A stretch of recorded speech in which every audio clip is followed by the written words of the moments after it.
और अब दोस्तों जिस जगह पे हैं वो है डाकू अंगुलीमाल का गुफा, और यहीं पर एक समय पे डाकू अंगुलीमाल रहा करता रहा होगा। तो अभी हम आपको लेकर चलते हैं अंदर, पूरी जानकारी आपको दिखाते हैं। बने रहिए, देखते रहिए अरबी।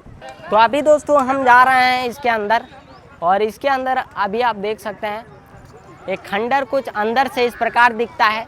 हालांकि ये कभी कभी बंद भी रहता है। जब हम लोग आए हैं तो यहाँ पे खुला हुआ है। सारी जानकारी इसके बारे में देंगे और आप सभी को दिखाते रहेंगे डाकू अंगुलीमाल का वो गुफा, जहाँ पे एक समय में डाकू अंगुलीमाल यहाँ पे रहा करता रहा होगा। और इस समय अभी आप डाकू अंगुलीमाल का जो गेट है जिसके अंदर से वो जाता रहा होगा वो मैं आपको दिखाता हूँ। तो यहाँ पे अभी आप देख सकते हैं पूरी तरीके से इसको कवर कर दिया गया है सुरक्षा के तौर पे। इसके अंदर कोई भी जाएगा तो उसकी जान भी जा सकती है। तो अभी आप देख सकते हैं ये गुफा का जो गेट है वो कुछ इस प्रकार दिखता है। एक समय रहा होगा जिस समय यहाँ पे डाकू अंगुलीमाल इसी गुफा के अंदर इसी दरवाजे से जाता रहा होगा। एक समय पे ये किला रहा करता रहा होगा और अलाउ नहीं है, अंदर जाने की परमिशन नहीं है, फिर भी बाहर से देख सकते हो। तो इस तरीके से ये किला है, पूरे ईंटों की दीवार है कि नहीं। तो यहाँ पे क्या मंजर रहा होगा उस समय का, क्या आपके जीवन में इसको देखकर क्या याद आता है।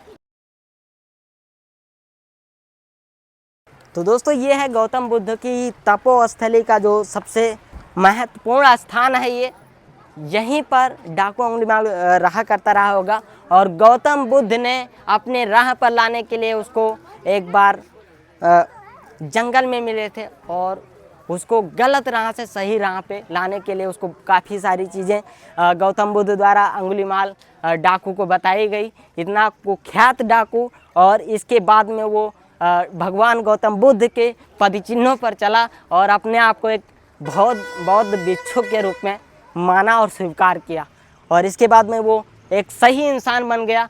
लेकिन ये डाकू अंगुलीमाल की गुफा जो आप देख सकते हैं ये अपने आप में बहुत ही महत्वपूर्ण है, बहुत ही धरोहरों को यह समाये हुए है। तो दोस्तों अब आप देख सकते हैं व्यू आपको क्लियर दिखाई दे रहा होगा। अभी हम नीचे थे तो आपको क्लियर व्यू नहीं दिखाई दे रहा था।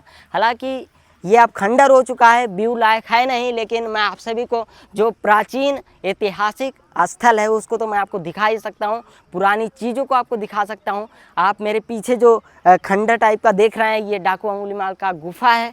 आप देख सकते हैं दूसरा हिस्सा मैंने आपको उधर दिखाया, और दूसरा हिस्सा के जो सामने वाला यहाँ पे गेट है वो आप देख सकते हैं जस्ट सामने। ये पूरा इधर से आप उधर जा सकते हैं और उधर से इधर आ सकते हैं, और इसके अंदर अभी तक कोई गया नहीं है। हो सकता है इसके अंदर और भी कई सारी सुरंग हो और कई सारे रास्ते हों जो कि सिर्फ डाकू अंगुलीमाल को पता होगा।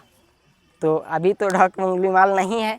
हालांकि जो डाकू अंगुलीमाल का जो गुरूर था वो भगवान गौतम बुद्ध के द्वारा तोड़ दिया गया था, और इसके बाद में भगवान गौतम बुद्ध के द्वारा उसको सही मार्ग दिखाया गया।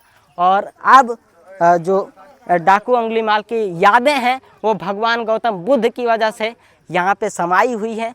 ये अभी हम श्रावस्ती के बुद्धा विहार में, जो कि आप जानते ही हैं गौतम बुद्ध तपोस्थली के रूप में जाना जाता है। 26 वर्षावास यहाँ पे भगवान गौतम बुद्ध बिताए थे, और वहाँ पे आपको वो बोधि वृक्ष भी दिखाएंगे जो कि भगवान गौतम बुद्ध के समय काल में लगाया गया था। काफ़ी सारे लोग बता रहे हैं कि वो बोधि वृक्ष उनके भिक्षुकों को द्वारा यहाँ पे लाया गया था, जहाँ से वो ज्ञान प्राप्त किए थे। वहाँ से उस पीपल की टहनी को यहाँ पे लाकर लगाया गया था। कई सारे मिथ हैं जो कि अभी क्लियर नहीं हो पाए हैं। हालांकि ये उसी समय का पेड़ बताया जा रहा है जो अभी हम आपको दिखाएंगे। बने रहिए, देखते रहिए ARB। अभी जो आप दृश्य देख रहे हैं दूसरे एंगल से आपको दिखाने की कोशिश कर रहा हूँ।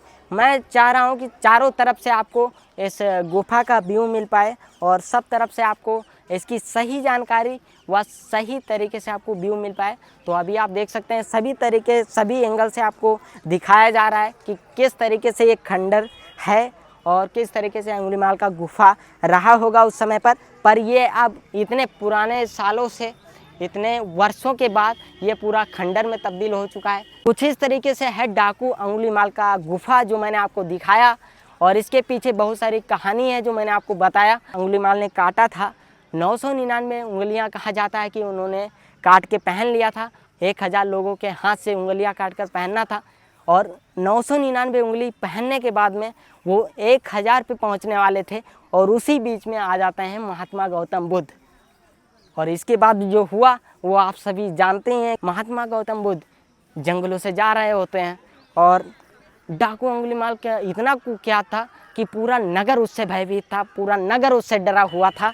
लेकिन भगवान गौतम बुद्ध को बिल्कुल भी डर नहीं लगा और बहुत सारे लोगों ने उन्हें रोका भी कि आप अगर जाएंगे तो मारे जाएंगे। लेकिन भगवान बुद्ध बिल्कुल भी नहीं डरे।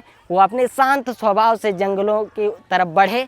अब हो सकता है वो कहीं जा रहे थे या फिर उसी से मिलने के लिए निकले थे। अचानक में डाकू अंगुलीमाल उठा अपने शस्त्रों के साथ में, जिससे वो लोगों को मारता था।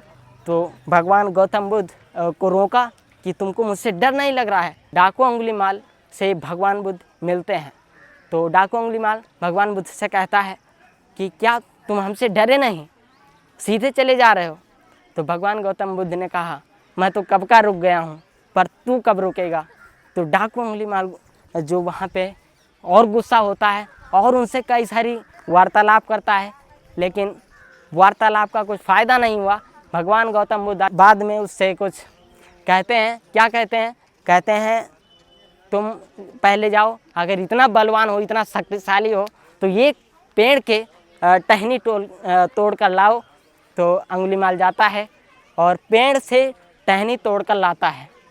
टहनी तोड़ कर लाने के बाद में भगवान बुद्ध से बड़े शांत स्वभाव से कहते हैं कि इस टहनी को फिर से आप जोड़ के दिखाइए। अंगुलीमाल भौचक रह जाता है और बोलता है ये तो असंभव है। तो भगवान बुद्ध यहीं पर मुस्कुराकर कहते हैं जब तुम किसी को जीवन दे नहीं सकते हो तो तुम किसी का जीवन लेने का क्या अधिकार बनता है। तो वहीं पे डाकू अंगुलीमाल को समझ में आ जाता है और वहीं पर वो भगवान बुद्ध की शरण में आ जाता है।